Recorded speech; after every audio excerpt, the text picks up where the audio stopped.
Welcome to the Straight from the Source's Mouth podcast. Frank talk about sex and dating. Hello, Tamara here. Welcome to the show. Today's guest is David Prosper, a new author, and we'll be talking about finding clarity and how a lack of clarity, emotionally and mentally, shows up in dating, sex, and self-worth. Thanks for joining me, David. Thank you for having me. I'm excited to be here. Yes, I think it'll be great stuff. I know I often lack clarity sometimes, so it'll be helpful for me too. So what brought you to understand that clarity was good? Or you want to talk about that, like how you got started knowing that? Or Yeah, it started with like growing up in the projects in Fort Lauderdale, Florida, and I would see a lot of smart people, capable people, educated people uh, do things that they know that they not do things that they know they could do. And it wasn't the lack of information because it was a dime a dozen. The internet was there when I grew up, but it was the lack of clarity of knowing what to do, how to do it, when to do it, and how to navigate life by design and versus reactive. So I started seeing it and just like the brokenness in my community. And I was just like, okay, like what is this problem that we're facing? And I went on this long hike in Colorado Springs a couple of years ago, and I asked God, "What's my purpose?" And He was just like clarity. So ever since then, I've just been on this mission, obsessed with how do people get to the destination? How do they navigate life in a way that it's not reactive, but it's more intentional and it's more reflective. So that's how the journey started for me. yeah, that's awesome. Yeah, not that it compares, but I had foster kids who are from a, a low income area, and that was my goal too, is to just show them, like I would drive them around nicer neighborhoods and say, see, like this is the world out there. And if you stay in school, go to school and do well, there's other kinds of life out there. So I understand where that could come from. So very cool. And just for out of curiosity, because I always feel like I may have a purpose as well. And then the clarity and feeling like God said something, like what did that feel like? Was it just like you just knew it in your bones, or it felt like someone actually said something? Or because I've had an experience where I felt like they said, he's not right for you. Like I woke up like, oh my God, like someone said, when I was with someone that I was debating on breaking up. So like, how was that for you? Yeah, it was audible. And even then I'm still like a little skeptical because granted I grew up in the church and I would hear my mother and she was a pastor, but I was still skeptical. So I was like, all right, like I know you said it, but I'm still doubtful. So I need some confirmation. So I was like, give me some confirmation. And then I literally drove from my hike in the mountain. I drove and I saw this sign. It was a store called Clarity. And I was like, okay, like I can't miss this. And I've never seen it. I've driven that spot every time and I've never seen it. And it was like Clarity. And I was like, okay, all right, that's you who said that. Yeah, that's very cool.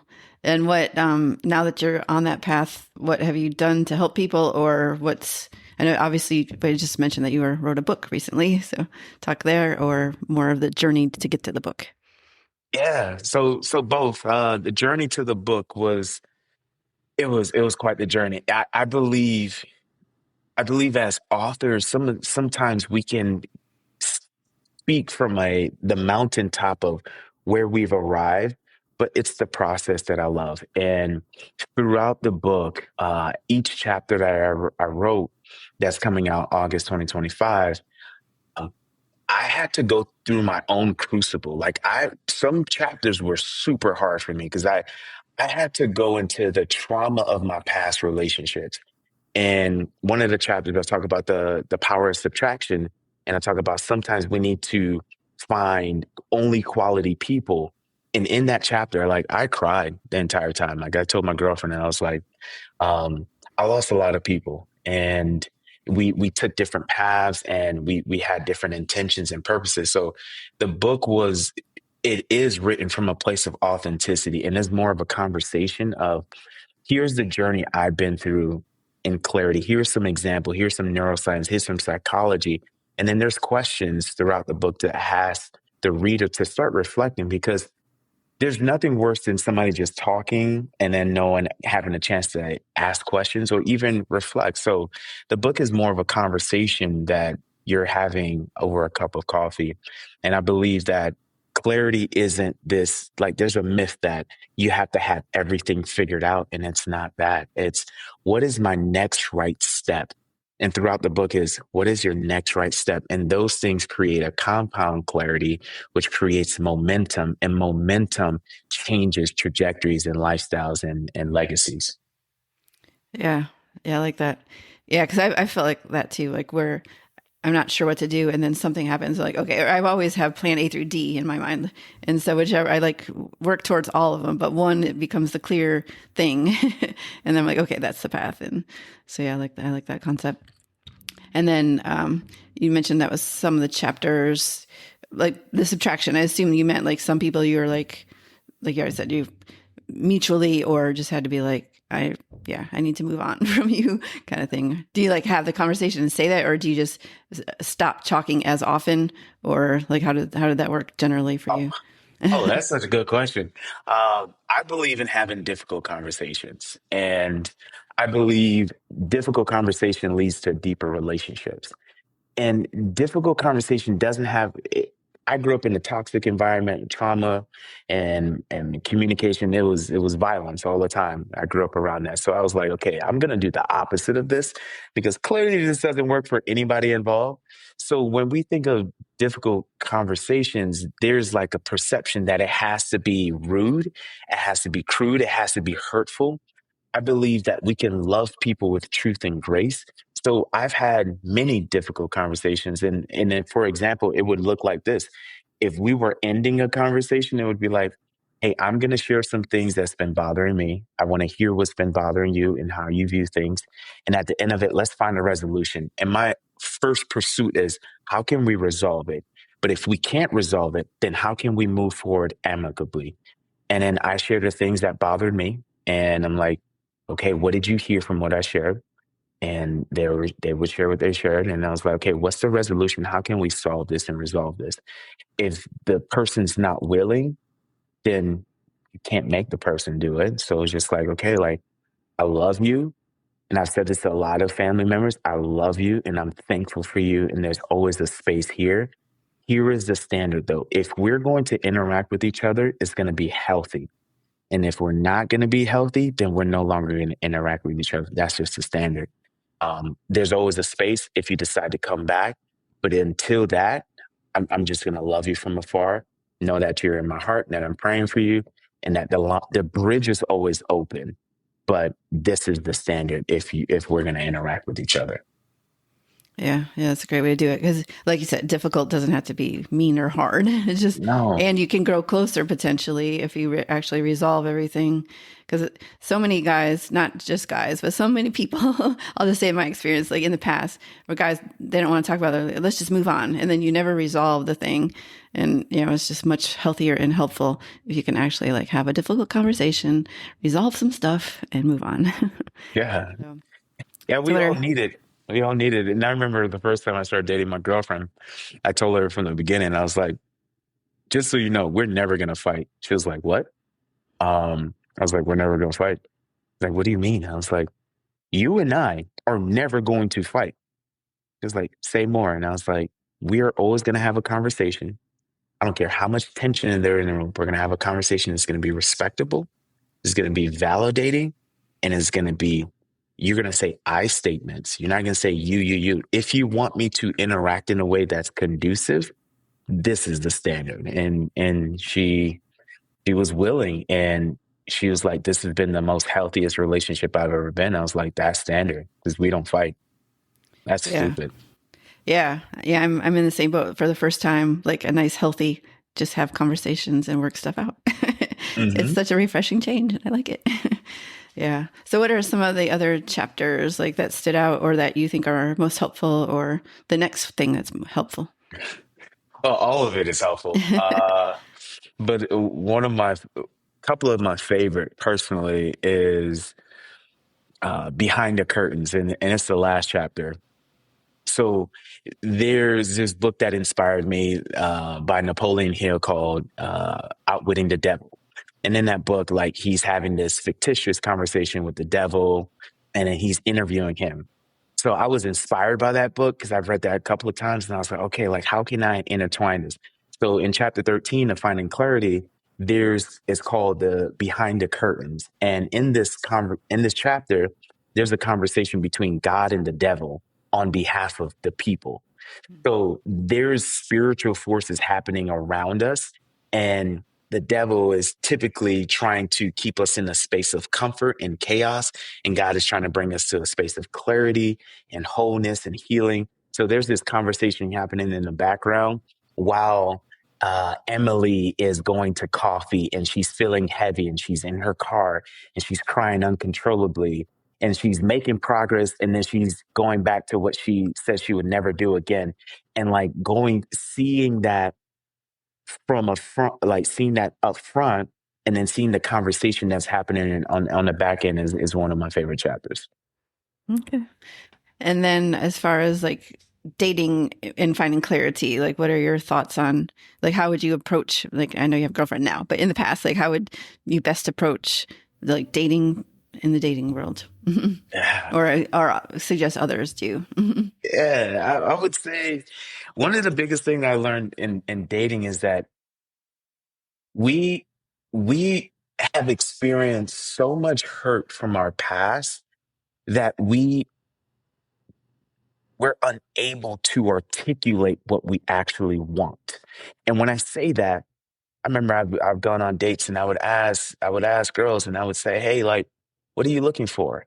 And the first thing that they would tell me is, "Well, I'm not looking for someone who's abusive and a narcissist." And I was like, "Time out, time out, time. Wait a minute." I said, "What are you looking for? Not what do you don't want." So, like, when dating, I believe like we don't have to be completely healed to get into a relationship. And I know there's people that like heal first, like, because relationships should be a space of healing. But we should deal with a lot of the things that are haven't been dealt with.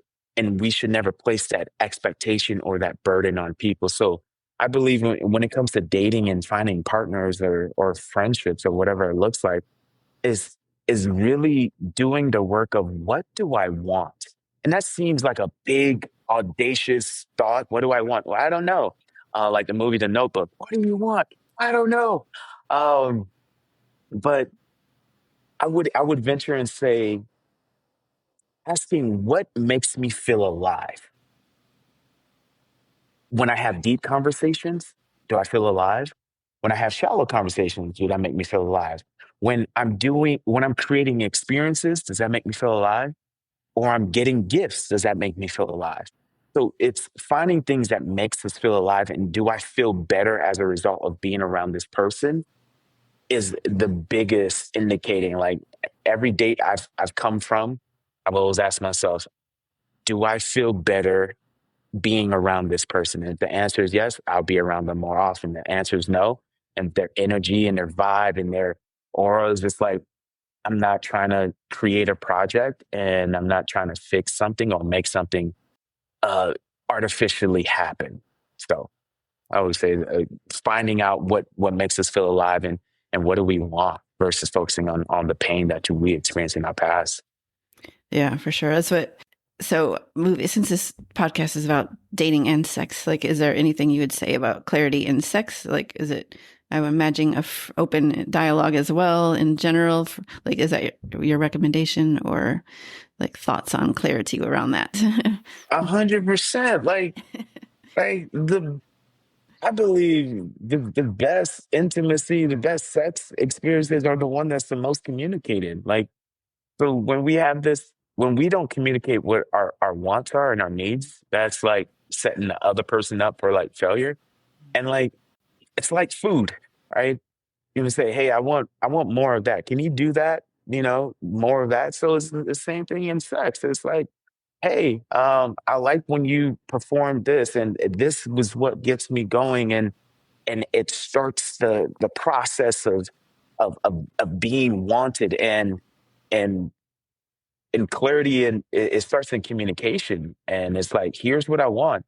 Um, and it starts at the beginning of the day. It's not at when the act actually happened. It's like, hey, like in the morning, hey, I want you. You're beautiful. Like I tell my girl, like, and it becomes it becomes this journey versus this one-time act that becomes so uh, the experience falls short. So yeah, clarity is needed in what do I want, what's enjoyable in this process, what we agree on, because one person can agree on something, another person don't agree on it. That's miscommunication right there, and people are frustrated. So just having that understanding of what works for us and what doesn't work for us. Yeah, I like that. And then you also talked about finding clarity both emotionally and mentally. Is there anything you want to say about one of those first? Yeah, emotionally and mentally, it goes hand in hand. I believe the emotionally happens after the mental, and it happens after when we're grounded. So I always encourage my clients and the people in my circle, if they're stuck, if they just like don't know where to go, first get grounded. And when we're in anxiety and if we're in our trauma brain or our amygdala brain, fight or flight, and constantly in survivor mode, we won't have the emotional capacity nor the mental capacity to hold space for other people around us. So getting grounded, and then once we're grounded, then we can use our prefrontal cortex to start reasoning what makes sense, what doesn't make sense, what's the next best step. And then when we're at that spot, then we can start changing the stories that we tell ourselves often.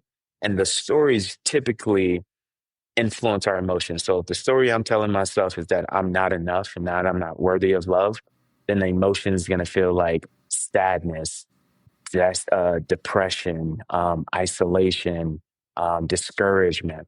And I tend to repeat that story, and now it reinforces that emotion. So I would say the mental piece of getting grounded, moving from our amygdala to our prefrontal cortex, what allows us to reason, and then changing the stories we tell ourselves, it then changes the emotions that we feel.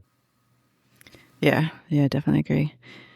And then the other point you mentioned where we talked about early on was talking about self-worth. Is that, I'm guessing it's somewhat similar to the emotional mental, like the stories you tell yourself, or is there more to the self-worth part of it for you? Yeah, that's a great question. So self-worth is, I believe it's the byproduct of inaction or action. So when we say we're going to do something and we don't do it, then we start trusting ourselves. So we become less confident. And confidence is believing in one's ability to get the job done. So I believe a lot of people who struggle with self-worth issues, just like I have when I was younger, I made promises to myself that I didn't commit to. So when we have clarity, it allows us to understand why we're doing something, how to do it, when to do it, and how to navigate through it. Then we start taking steps. Again, going to compound clarity. Once we start taking those steps, it starts becoming those micro moments of confidence builder. Like when we're in grade school and we're learning basic math, 1 plus 1 is 2, 2 plus 2 is 4. And then we get so proficient in doing that thing, then now we move on to the next grade and just like, oh, okay, like I did addition, now we can do multiplication and let's add some division because I've done this before. Now I can build on what I've done. So I believe when individuals struggle with self-worth and self-esteem issues, is because they haven't built anything they can leverage from. And the first thing is like, just do one small thing and be honest with yourself and do what you say you're going to do. And do that enough times and then celebrate that you've done it enough times. And that's where confidence comes from. It's like the birds, like they're not afraid of the branch breaking because they believe in their ability to fly. And it's just like anything else. Like, I don't care what comes my way because I believe in my ability to navigate that. Very cool. I was going to ask, I know you mentioned Napoleon Hill reading his book. Are there any other influencers or celebrity or people you look up to, like that share your philosophy or you've learned from? Yeah, first and foremost, Jesus Christ. He set the blueprint, and the best book I've ever read was the Bible. So, like, it's taught me how to love, how to serve, how to give, how to create boundaries, how to set standards, and how to navigate relationships in the healthiest ways. So that's who I look up to. As far as specific celebrities, there's no one I look up to. There's people who I like a lot of their teaching styles and their strategies, but I don't place any man or woman on a pedestal to say I want to be like that. No, it's just like I like that, but I'm David Prosper, and there's one of me, just like there's one of you. Yeah. It just, because you remind me of some of the people that I follow and my boyfriend follows. So I was just thinking of, but yeah, I can see that where you are just who you are. And I can see you becoming one of those people. So if you're not already, but I mean, like more well known, like Alex Hormozy or something like that.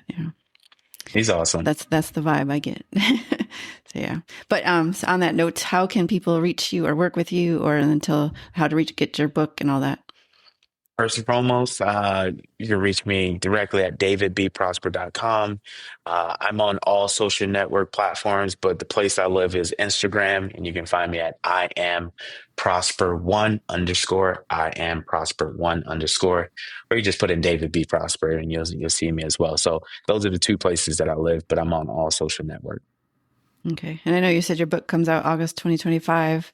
And is it going to be everywhere, or like Amazon first, or like, I don't know how new books work if it's certain places or everywhere? Yeah, it's going to be on Amazon, so it's going to be super simple and Ingram Sparks. But most people know Amazon because Amazon Day is coming up. But Yeah. no, it's already started. So yeah, it's going to be on Amazon as well as different platforms. Okay. All right. Well, is there any like takeaway or last kind of closing thoughts kind of thing? Yeah, 100%. I would encourage everyone, uh, every day find clarity, every day make progress. And if you do those things, you'll eventually end up in the spot that you want to end up in. And uh, progress looks differently every day. So whatever you're going through, whatever you're navigating, whatever challenges you have, someday progress is 10%, some days it's 100%, but it's still progress. So celebrate that, walk forward, and stay clear. All right. Well, thank you very much. It's some great information, and I appreciate you being on. And if you love this episode, be sure to tell your friends about it and rate it as well, and follow the show, of course, and check out him on Instagram, David B. Prosper. Search that way. The easiest way, it sounds like. All right. Well, thank you very much for being on again. Thank you. All right. Thanks, everyone. Frank Talk, sex and dating educates.